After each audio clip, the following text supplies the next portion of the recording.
Hello students, you must have all come across the word society very often. But do you really know what the term really means? Now let me tell you what it is. The term society, which came from the Latin word societas, generally designates persons belonging to a specific in-group.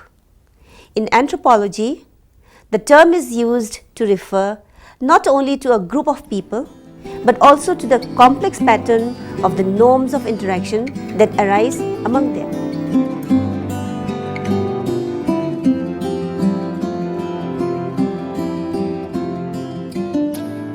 Men express their nature by creating and recreating an organization which guides and controls their behavior in several ways.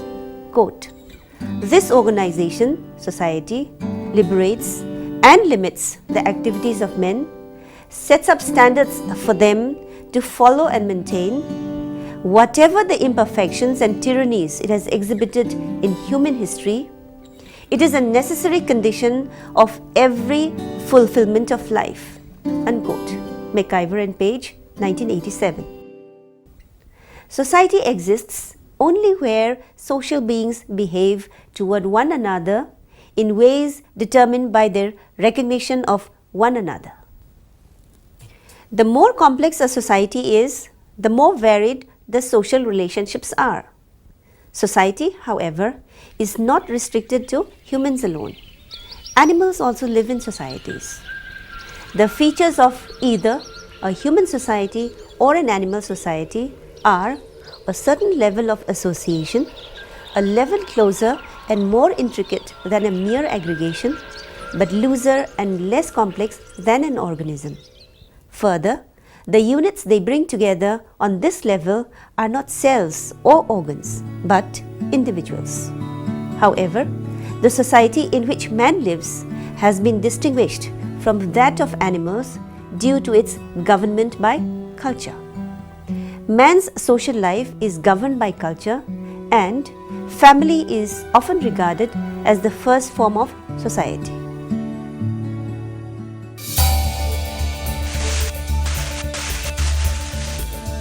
Dear students, to define society is not an easy task. Different scholars have defined society in various ways. The definitions given by them are either functional or structural.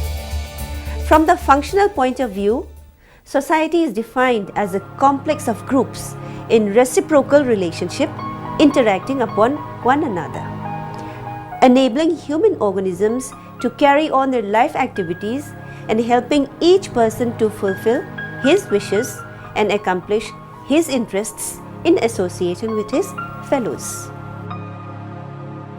From the structural point of view, society is the total social heritage of folkways, mores, institutions, of habits and sentiments and ideals.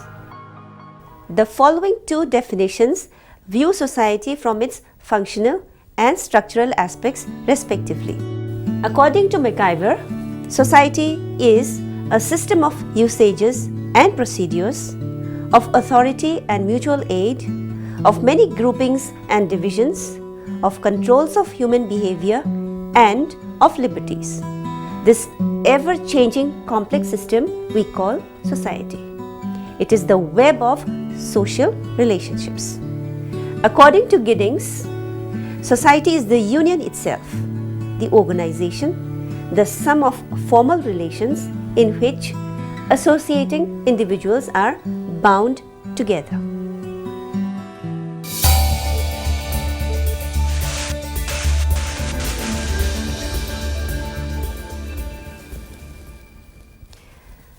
To talk of the characteristics of society, society is viewed as a process as well as a structure, which are complementary to each other. It exists only where social beings behave toward one another in ways determined by their recognition of one another. It is conceived as a structure, that is, a recognizable network of interrelating institutions. The notion that societies are structured depends upon their reproduction over time. Society is not a static and peacefully evolving structure, but the tentative solution to the conflicts arising out of antagonistic social relation of production.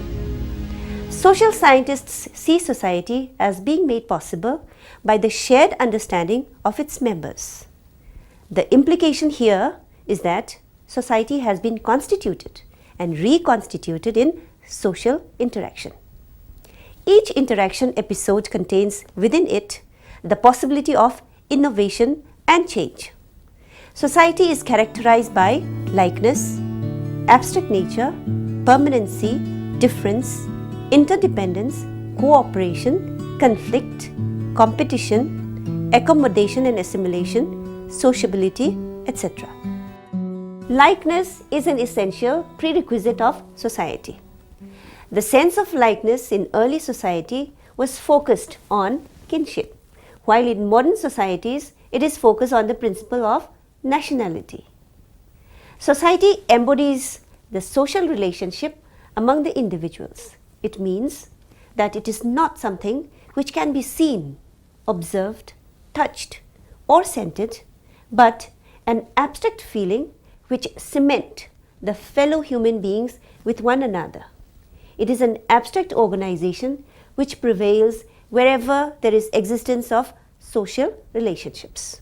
Society is entirely different from the temporary gatherings of people or crowd. It is a coherent, permanent organization. It is not born with any temporary objective to achieve, but it exists and will continue to exist as long as human beings inhabit this planet. A society based exclusively on likeness and uniformity is bound to be loose in social ties. There are natural differences of aptitude, interest, and capacity.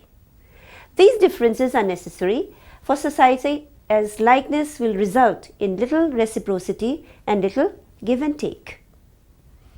Interdependence is indispensable among human beings, and this leads to establishment of relationships which are essential to constitute society. No society can exist without cooperation. It inculcates the feeling of mutual help among the members. Conflict is a major component of society. It expresses itself in numerous ways and in various degrees. Conflicts create a sense of insecurity, and this leads to search of strategies to manage them so that members live in harmony. Competition among members cannot be controlled, as every member has an urge to attain any object or objects which are limited in supply. Accommodation and assimilation facilitate the functioning of the society. Man cannot live without society. He is a social animal. To know more about society, it is necessary to distinguish it from aggregation on one hand and an organism on the other. Murray stated that an aggregation consists of individuals collected together merely because of their passive subjection to the same external conditions. It is an accidental collection brought about by some external factors like flood or any natural condition. Such collection lacks mutual responsiveness and social relationship and dissolves as soon as the external stimulus disappears.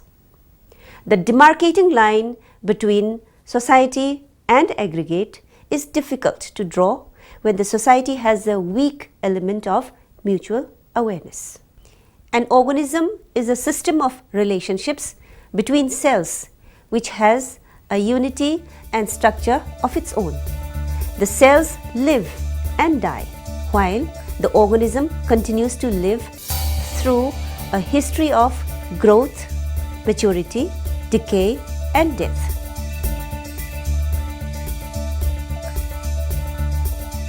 It has fundamental needs of nutrition, protection, and reproduction. A society is also a system of relations, with relations between organisms, not between cells. It is a composite of parts, each having a form and function. Due to these similarities, society has sometimes been compared to an organism. However, the analogy is not perfect, as the cells of the organism are too rigidly fixed in their mutual relations, too completely subordinated to the organism, and too specialized to be compared to members of a society.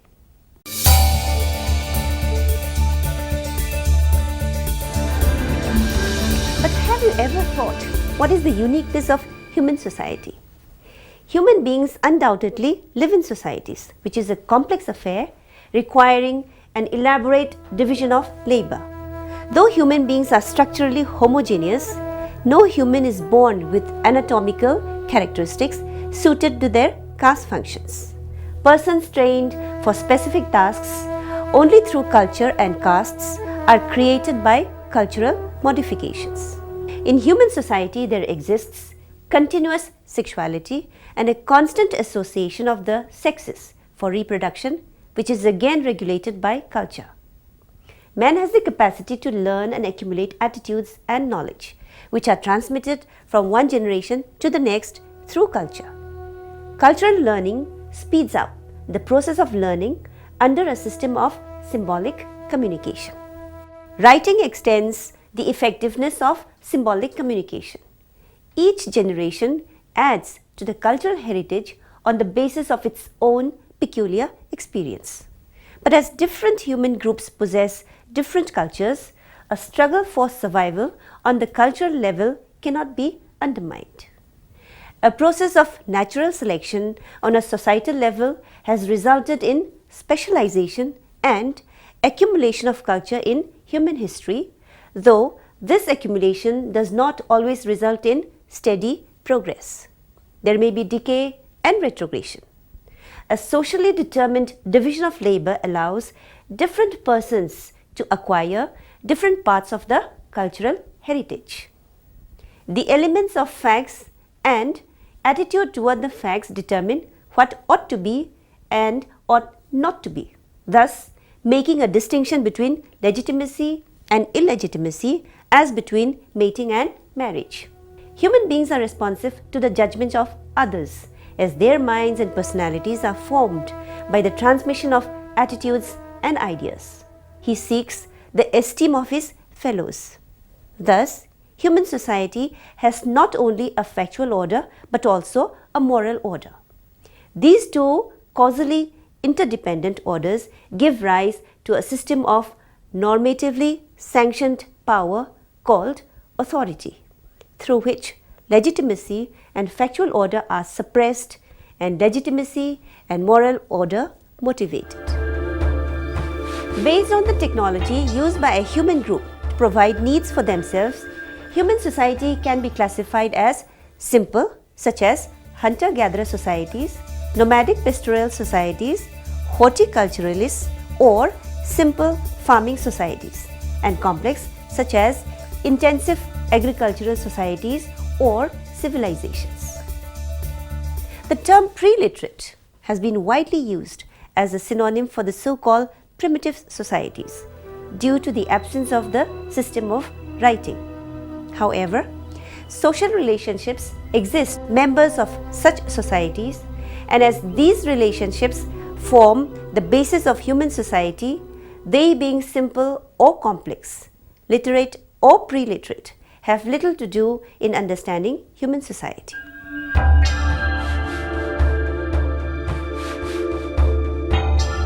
So students, we have discussed at length about what society is and how it is conceived in anthropology. Society being a web of social relationships, it is fundamental to understand the network of these relationships which exist among a group of individuals. Each member is important and the role he plays in the group remains important. No society can exist without a proper organization of its parts. individuals comprise these parts. Hence, it is essential to train individuals to perform their tasks to the satisfaction of his fellows in order to help the society persist despite setbacks from time to time.